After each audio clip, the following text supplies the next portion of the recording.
ஹாய்ப்பா, எல்லோரும் எப்படி இருக்கிறீங்க? நல்லா இருக்கிறீங்களா? இன்றைக்கி நம்ம பார்க்க போகிறது நம்மளுடைய டெய்லி லைஃப்புக்கு தேவைப்படக்கூடிய ஒரு சில கிச்சன் டிப்புகள் இருக்குது. அதோடு சேர்த்து கரப்பாம்பூச்சி பள்ளித்தொல்லை உங்கள் வீட்டில் இருந்துச்சு அப்படின்டா அந்த வீடியோவை கண்டிப்பாக ஸ்கிப் பண்ணாமல் பாருங்கள். உங்களுக்கு ரொம்ப ஒரு பயனுள்ள வீடியோவாக இருக்கும். வீடியோவை பார்த்துட்டு உங்கள் ஃபீட்பேக்கை கமெண்ட் பண்ணுங்கள்.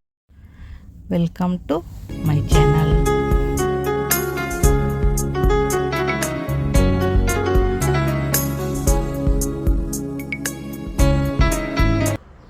டிப் நம்பர் 1, நம்ம கிச்சனில் வேலை செய்யும்போது டக்குன்னு என்ன செய்ய நம்மளுக்கு என்ன சூடுபட்டுரும். சரியா, அது ரொம்ப சிரமமாக இருக்கும். திரும்பி பொக்கலம் வந்துடும்.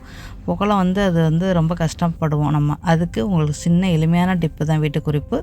வீட்டில் எல்லார் வீட்லேயுமே முட்டை இருக்கும். சரியா, முட்டையோடைய வெள்ளைக்கரை எடுத்து நீங்கள் அந்த சூடுபட்ட கையோடைய தடவி விட்டுருங்க.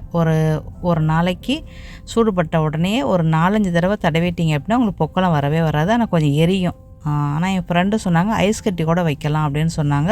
நீங்கள் வேணால் ட்ரை பண்ணி பாருங்கள். முட்டை வைக்க விருப்பம் இல்லாதவங்க ஐஸ் கட்டி வச்சுக்கிறேங்க. நான் முட்டை தப்பா வைப்பேன். இப்போ டிப் நம்பர் 2 போகலாமா? டிப் நம்பர் 2, நம்ம இப்போ வந்து பொக்கலம் வராமல் தடுத்துட்டோம் சூடுபட்ட கையில். ஓகேயா, திடீர்னு நம்ம கிச்சனில் வேலை செய்யும்போது கண்டிப்பாக சூடுகள் படும். எனக்கு அதிகமாகவே படும்.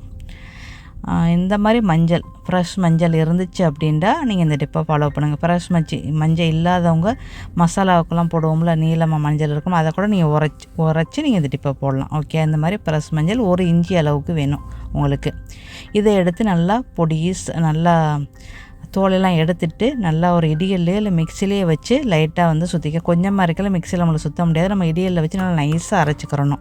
இப்போ நம்ம வந்து சூடுபட்ட இடத்த நம்ம பொக்கலம் எல்லாம் ஆக்கிட்டு இந்த மாதிரி கருப்பாக இருக்குது, இந்த கருப்பு போகணும் அப்படின்னா நீங்கள் வந்து இதை தடவணும். இது வந்து எனக்கு வந்து இந்த டிப்பு எனக்கு உண்மையிலே தெரியாது. என் மகன் வந்து இதை செய்வாங்க.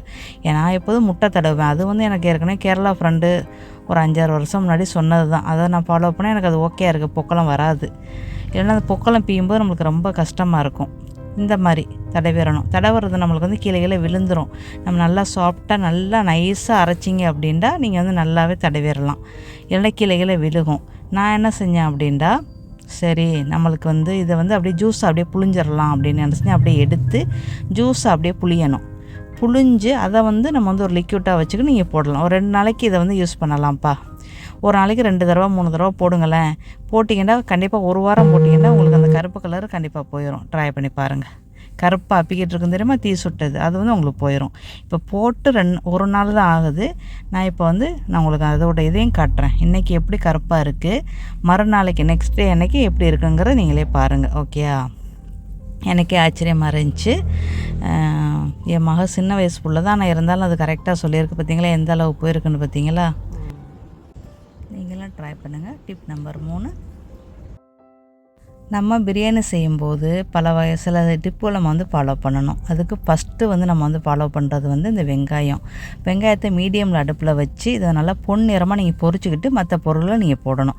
அப்போ உங்கள் பிரியாணி நல்லா வாசமாக ரொம்ப நல்லாவே இருக்கும். ஓகேயா, அதே மாதிரி உங்களுக்கு கூடுதலான டேஸ்ட்டு கொடுக்கறதுக்கு வந்து நம்ம இறைச்சி மசாலைக்கு ஒரு இது போடுவோம், இறைச்சி குழம்புக்கு ஒரு இது போடுவோம். கசகசா, முந்திரி, பாதாம் எல்லாம் அரைச்சி போடுவோம். அதே இதை வந்து 1 கிலோ மட்டன் பிரியாணி செஞ்சீங்க அப்படின்னா, கோழி பிரியாணி, மட்டன் பிரியாணி, இது ஒரு தடவைக்கு ஒரு 3 ஸ்பூன் அளவுக்கு போட்டு பாருங்கள்.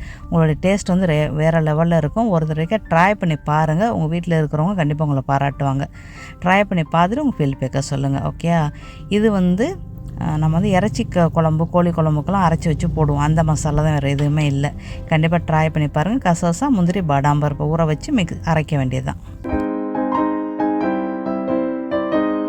நம்ம வீட்டில் கரப்பாம்பூச்சி பள்ளித்தொல்லை இருந்துச்சு அப்படின்னா இந்த டிப்பை ஃபாலோ பண்ணி பாருங்கள். உங்களுக்கு நல்லா ஒர்க் அவுட் ஆகும். 4 பல்லு பூண்டு, அப்புறம் 4லேருந்து 5 அதாவது ஊசி மிளகா, உரப்பு மிளகாயாக இருக்கணும். காட்டம் வந்து நல்லா அதிகமாகவே இருக்கணும். இதை போட்டு நல்லா இடித்து தண்ணிக்குள்ளே ஊற வைக்கணும். ஓகேயா, இடிச்சிட்டு பார்க்கலாமா?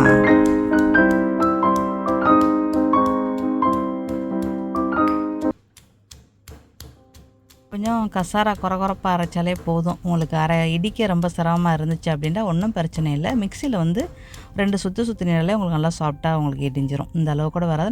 நல்லாவே நைஸாகவே நீங்கள் வந்து மிக்சியில் சுற்றிக்கிறலாம். அது ஈஸியாக இருக்கும். அதை கூட நீங்கள் ஃபாலோ பண்ணிக்கிறலாம். ஓகே, அப்புறம் ஒரு 300 மில்லி தண்ணி வச்சுக்கிறோங்க. இதை அப்படியே போட்டு மூடி வச்சுருங்க. ஒரு 3 மணி நேரத்துலேருந்து 4 மணி நேரம் அது நல்லா ஊறட்டும். அதுக்கப்புறம் இந்த லிக்யூட்டை எடுத்து நம்ம வந்து கரப்பாம்பூச்சி பள்ளித்தொல்லைகளுக்கு செய்யலாம். இது வந்து இது நல்லா இறங்கிரும். இந்த சாறு நல்லா இறங்கின பிறகு இந்த சில்லியும் வந்து காட்டை வந்து கரப்பாம்பூச்சிக்கு பிடிக்காது. அதே நேரத்தில் இந்த பூண்டு வந்து அதோடய வாசம் வந்து அதுக்கு பிடிக்காது, ஓமை உண்டு பண்ணும். அதனால் இதை நீங்கள் ஸ்ப்ரே பண்ண உங்கள் வீட்டிலேருந்து கரப்பான்பூச்சி பல்லி கண்டிப்பாக ஒழிஞ்சு போயிடும். கண்டிப்பாக ட்ரை பண்ணி பாருங்கள். இப்போ நம்ம வந்து மூடி வச்சிடலாம். ஒரு 4 மணி நேரம் சென்று நம்ம வந்து திறந்து பார்க்கலாம். ஒரு நல்லா மிக்ஸ் பண்ணிவிட்டு ஒரு மூடி போட்டு மூடி வச்சுருங்கப்பா.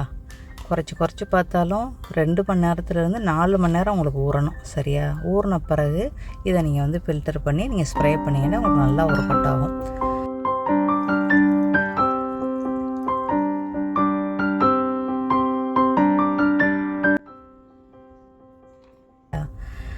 வடிகட்டிக்கிறங்க. ஃபில்டர் பண்ணி இதை வந்து நல்லா ஒரு ஸ்ப்ரே பாட்டிலில் ஊற்றிக்க நைஸ் வடிகட்டி யூஸ் பண்ணிக்கிறேங்க.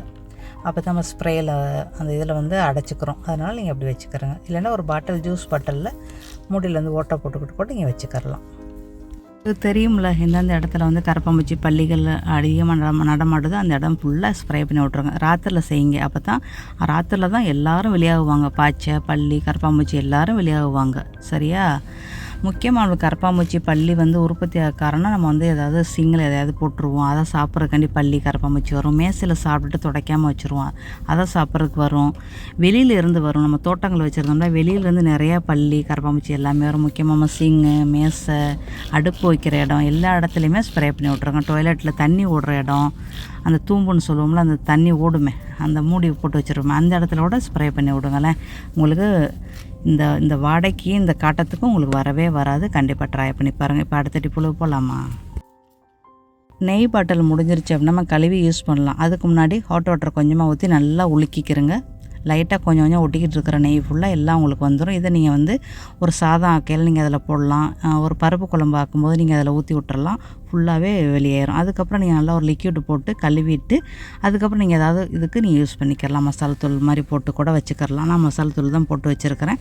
நான் இன்றைக்கி நெய் சோறு தான் செய்கிறேன். நான் அதில் லேசாக மேலே ஊற்றி விட்டாச்சு, முடிஞ்சிருச்சு இந்த வேலை. ஓகேயா? அடுத்த டிப்பு வந்து நம்ம நெய் வாங்குகிறோம். நம்மளுக்கு வந்து சில நேரத்தில் வந்து அந்த வாசம் வந்து போயிடும். அந்த வாசம் போகாமல் இருக்கிறதுக்கு ஆரம்பத்தில் எப்படி நம்மளுக்கு புது நெய் எப்படி இருக்குது அதே மாதிரி கடைசி வரைக்குமே உங்களுக்கு இருக்கிறதுக்கு நீங்கள் வந்து ஒரு வெல்லத்தை வந்து உள்ளுக்குள்ளே போட்டுருங்க. சின்ன வெல்லத்துண்டை போட்டு நல்லா மூடி வச்சு நல்லா மிக்ஸ் பண்ணி மூடி வச்சுருங்களேன். கடைசி நெய் ஒரு ஸ்பூன் எடுக்க தொட்டிக்குமே உங்களுக்கு வந்து ஒரே வாசமாக இருக்கும். வாசம் மாறவே மாறாது. கண்டிப்பாக ட்ரை பண்ணுங்கள். டிப்பு வந்து நம்ம வந்து பாருங்கள், அதே பாட்டிலில் கழுவி தொடச்சிட்டு நான் வந்து சில்லி பவுடர் போட்டு வச்சுருக்கிறேன். இன்னொரு பாட்டில் வந்து மஞ்சத்தூள் போட்டு வச்சுருக்கிறேன். இது ரொம்ப நல்லா யூஸ்ஃபுல்லாக இருக்கும். பார்க்க பாட்டில் ரொம்ப அழகாக இருக்கும். குட்டி பாட்டிலாக இருக்கும். ட்ரோக்கில் வைக்கிறதுக்கு ரொம்ப ஈஸியாகவே இருக்கும். இதை விட 1/2 லிட்ரு பாட்டில் இருந்துச்சுன்னா நீங்கள் மீன் மசாலா, இறைச்சி மசாலா கூட போட்டு வைக்கலாம். நம்மளுக்கு சில்லி பவுட்ரு, அதே மிளகாய் பவுட்ரு, பிளாக் பேப்பர் பவுட்ரு, ஜீரக பவுட்ரு எல்லாமே நம்ம இந்த மாதிரி பாட்டிலில் போட்டு வச்சா நல்லா க்யூட்டாக ரொம்ப அழகாக இருக்கும். இன்றைக்கி போட்ட பதிவு உங்களுக்கு ரொம்ப ஒரு பயனுள்ளதாக இருக்கும். அடுத்த பதிவில் சந்திக்கலாமா? தேங்க்யூ ஃபார் வாட்சிங்.